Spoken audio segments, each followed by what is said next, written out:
Le téléphone vibra, une notification apparemment innocente. C'était un son que j'avais déjà entendu d'innombrables fois. Un son qui ne signifiait généralement rien de plus qu'un message d'un ami ou un rappel de rendez-vous. Mais cette fois, c'était différent. Cette fois, c'était comme le signe avant-coureur de quelque chose de bien plus sombre. C'était son téléphone, face contre terre sur le comptoir. L'écran était caché, mais le bourdonnement persistant était impossible à ignorer. C'était comme si le téléphone lui-même essayait de me dire quelque chose, de me révéler un secret trop longtemps gardé secret. Une démangeaison, un murmure au fond de mon esprit, me poussait à regarder. J'hésitais, sachant qu'une fois cette limite franchie, il n'y aurait plus de retour en arrière possible. Mais la curiosité, le besoin de savoir, étaient trop forts pour y résister. Ma main se déplaçait presque toute seule, tendant la main vers le téléphone, mon cœur battait comme un tambour dans ma poitrine, chaque coup était un métronome comptant à rebours jusqu'à l'explosion. Je sentais le sang affluer dans mes oreilles, l'adrénaline me parcourait les veines. C'était un moment de peur pure et simple, de celles qui vous font remettre en question tout ce que vous pensiez savoir. Son mot de passe n'était pas un secret. Notre anniversaire, une cruelle ironie désormais, je l'ai marqué avec des doigts tremblants, chaque chiffre étant un douloureux rappel de l'amour que nous partagions autrefois. L'écran s'est déverrouillé, révélant un monde que je n'étais pas préparé à voir.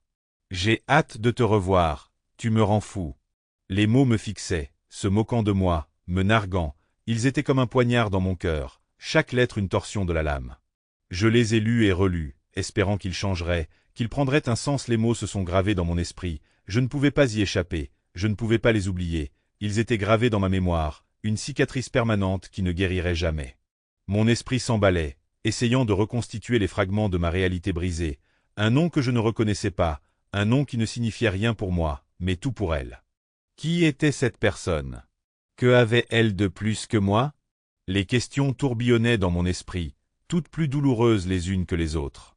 Mon monde, notre monde, s'effondrait.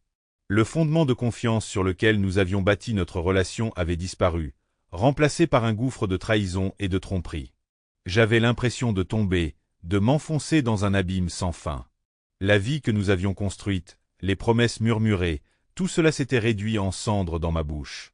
Les souvenirs de notre temps ensemble, autrefois si doux, avaient maintenant un goût amer. L'avenir que nous avions planifié, les rêves que nous avions partagés, tout cela avait disparu, réduit à un simple rappel douloureux de ce qui aurait pu être, une trahison profonde, une blessure aiguë dans mon âme. C'était une douleur incomparable, une douleur qui mettrait toute une vie à guérir. Mais à cet instant, tout ce que je pouvais faire était de fixer le téléphone, les mots brûlant encore dans mon esprit, et de me demander comment tout avait pu si mal tourner. Il était prétentieux, arrogant, le genre d'arrogance qui s'infiltre dans chaque geste, chaque mot. C'était comme s'il croyait que le monde tournait autour de lui, et que tous les autres n'étaient qu'un personnage mineur dans sa grande histoire. Il savait, bien sûr qu'il savait, il a toujours su, c'était son super pouvoir, sa capacité à lire les gens pour voir à travers leur façade et exposer leur vulnérabilité, et il savourait ça. Il est pratiquement entré dans le café avec un sourire. Narquois plaqué sur son visage alors qu'il voyait la dévastation gravée sur le mien, c'était une performance, une entrée soigneusement chorégraphiée conçue pour maximiser son impact. Elle m'a dit que tu ne te défendrais pas, ricana-t-il en prenant une gorgée de sa boisson comme s'il savourait un bon vin. Ses mots dégoulinaient de condescendance. Chaque syllabe était un poignard pointé sur mon cœur. Il disait que tu étais faible, prévisible. Sa voix était un murmure bas et moqueur, conçu pour couper profondément et laisser des cicatrices durables. Il appréciait cela, le pouvoir qu'il détenait sur moi dans cet instant. Chaque mot était un coup de poing dans le ventre, une confirmation de mes pires craintes.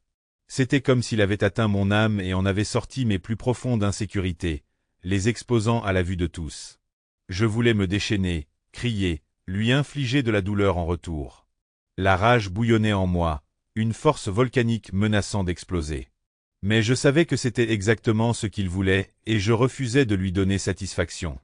Tout ce que je pouvais faire était de rester assise là, paralysée par l'audace de tout cela. Mon esprit s'emballait, essayant de traiter la situation, de trouver un moyen de reprendre le contrôle. Mais plus je réfléchissais, plus je me sentais piégé. Il est alors parti en me jetant un regard dédaigneux. Son rire résonnait dans le café maintenant silencieux. C'était un son qui allait me hanter, un rappel de mon échec et de son triomphe. Mais à ce moment-là, un feu s'est allumé en moi, une détermination à m'élever au-dessus et à lui prouver qu'il avait tort. Les jours se sont transformés en semaines, chacune étant une lutte pour respirer, pour fonctionner. La trahison était une compagne constante, une ombre qui me suivait partout où j'allais, la colère se mêlait à la tristesse, un cocktail toxique qui me laissait épuisé et vide. Mes amis me proposaient des platitudes, des mots creux qui n'apaisaient en rien la douleur dans mon cœur, mais au milieu des décombres, une lueur de résolution commençait à brûler. Je ne le laisserai pas gagner, je ne les laisserai pas gagner, ce n'était pas la fin de mon histoire. Je renaîtrai de mes cendres plus forte et plus déterminée que jamais. Son arrogance était sa faiblesse, un défaut flagrant qu'il ne semblait jamais remarquer. Il a traversé la vie avec un air d'invincibilité, croyant que son charme et son esprit pouvaient le sortir de n'importe quelle situation. Son besoin de validation était un trou béant dans son armure. Il prospérait grâce à l'attention, se prélassant dans la lueur d'admiration de ceux qui l'entouraient. Chaque compliment, chaque signe d'approbation, était comme du carburant pour son ego. Il vivait pour les applaudissements, l'adoration de la foule. C'était son sang vital, la chose même qui le faisait continuer. Mais dans ce besoin j'ai vu une opportunité. C'est là que je frapperai. J'ai commencé subtilement, en semant des graines de doute dans l'esprit de ceux qui l'entouraient. Un murmure ici, une suggestion là, tout cela conçu pour les amener à remettre en question son authenticité. Des murmures d'incohérence dans son personnage soigneusement conçu ont commencé à se répandre. Son travail, ses relations, sa vie entière ont commencé à montrer des fissures. Le stress était palpable. Et ce n'était que le début. Sa vie en ligne soigneusement organisée, autrefois une forteresse de son image, est devenue mon arme. Je l'ai utilisée pour mettre en évidence chaque défaut, chaque faux pas, retournant sa propre création contre lui. C'était un processus lent et méthodique comme regarder le sable tomber à travers un sablier. Chaque grain représentait une petite victoire, un pas de plus vers mon objectif. Comme une araignée tissant sa toile, j'étais patient. Chaque fil, apparemment insignifiant en soi, faisait partie d'un projet plus vaste, un projet qu'il ne verrait pas avant qu'il ne soit trop tard. Chaque fil apparemment insignifiant en soi, combiné pour créer un piège qu'il ne verrait pas venir. C'était complexe, délicat et finalement inévitable. Comme un maître joueur d'échecs, j'ai positionné mes pièces avec soin. Chaque mouvement était calculé, chaque action délibérée. Le piège était tendu et il marchait droit dedans. Et alors que son monde commençait à s'effondrer, la confusion et la détresse étaient évidentes. Il ne pouvait pas comprendre comment tout s'effondrait, comment sa vie autrefois parfaite s'effondrait.